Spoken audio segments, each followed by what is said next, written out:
দেখো উপবাসের কষ্ট কত কত কষ্ট করে মানুষ উঠছে মাল নিয়ে। দেখো এটা আছে পাইলট, আগা দিকে মানুষ টানছে তবুও উঠতে পারছে না।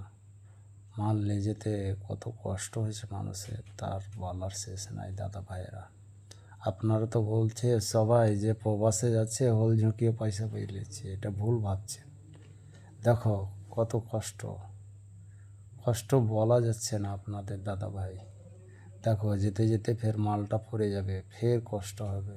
পিছে দিকে কিন্তু মানুষ আছে, পিছনে ওর এই মালটা পড়ছে। দেখো পড়তে গেলে মানুষের উপরে ফের পড়ার জন্য মানুষ এদিক থেকে এদিক পালাবে, আর একটু যেতে গেলেই মানুষ পড়ে যাবে, আর কিছুটা যাবে তারপরেই পড়ে যাবে মাল। এই যে দেখো মানুষ আর পড়ছে, দেখো এই উঠতে যে এই পড়ে গেল। দেখো দেখো পিছনে কিন্তু লোক আছে, বুঝতে পারলেন।